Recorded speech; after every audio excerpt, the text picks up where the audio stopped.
I'm going to talk about sanitation, the need of the nation. It is very fashionable and proper to talk about food in all its colors, its aromas, its forms and its tastes. But when the food goes down the digestive system, when it is thrown out as scrap, it is no longer fashionable to speak about it. It is rather revolting. I would like to show you some images of what I consider to be cities of tomorrow.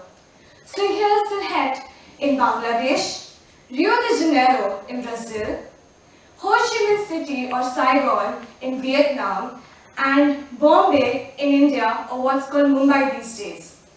All of these images have a common aspect. These are all images of slums with lacking sanitation. These are what I consider cities of tomorrow, ladies and gentlemen, the new urban world. I would like to share an incident with you. A few months back, odd enough, I needed a washroom and I found one, a public one. And I went into the stall, prepared to do what I've done my entire life. Use the toilet, flush the toilet, and forget about the toilet. That day, I asked myself a question. Where does all this stuff go? And with that question in mind, I became intrigued to this word sanitation and the world of toilets. Because it's an enraging yet an engaging place to be. Now back to the toilet. It wasn't a fancy one that we usually find in shopping complexes, but it had a lockable door, it had privacy, it had water, and it had soap. And I washed my hands because I'm a girl and we do that. After asking myself that question, I realized I grew up thinking that a fancy toilet was my right, when in fact it's a privilege. 2.3 billion people in this world do not get basic sanitation facilities like toilets.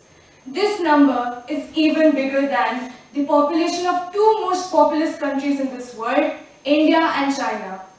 Of these, 892 million people defecate in the open, like street gutters, behind the bushes, or in open bodies of water.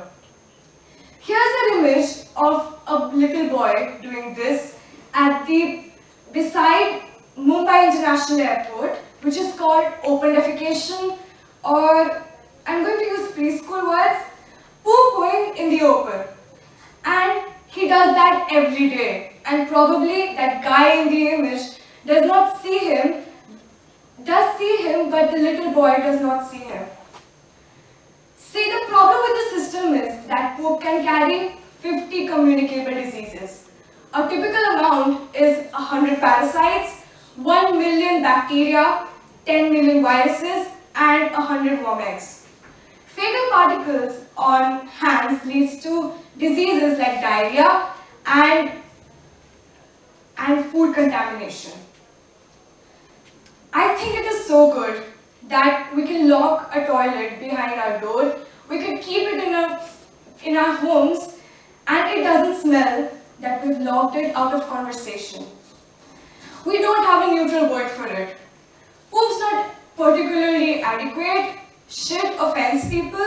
Faces, it's too medical. I would like to share the success story of American Standard and what they did to provide sanitation facilities in Bangladesh. Jim McHale, Vice President of Research, Development and Engineering of American Standard, said that he and his team were inspired by making hygienic latrines for people in Bangladesh. Jim McHale traveled to Bangladesh to study about latrines, see what they were made for, what people were using, and other factors which could help them create a better product. They came to know that people in Bangladesh were using unhygienic toilets.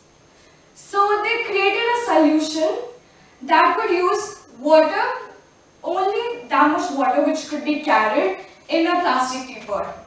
They eventually invented a trapdoor toilet pan which could seal off the pit latrines from the open after every use.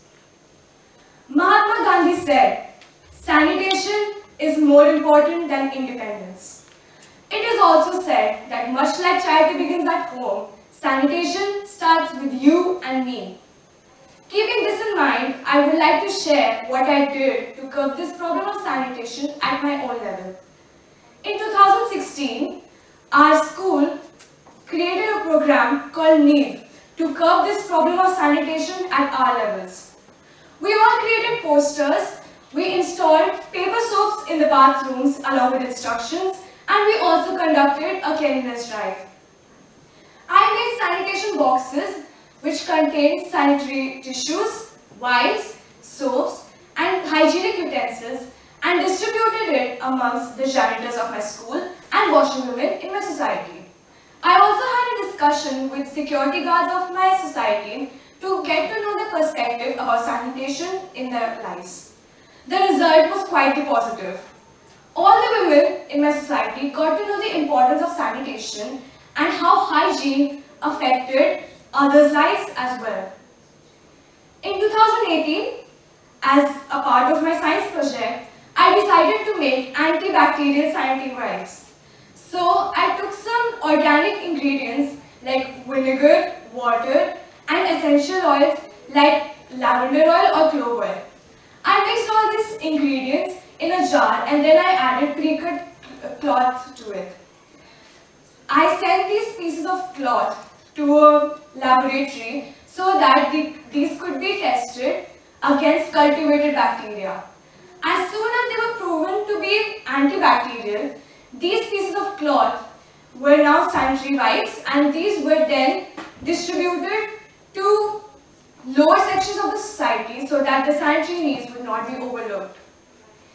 In India, there is a campaign which tells young brides not to marry into families which do not have a toilet, which is called No Loo, No I Do.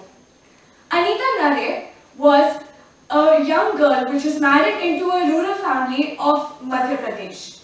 Once at her husband's home, she got to know that they did not have a toilet. It took her 2 days to muster all her courage and leave her husband's home.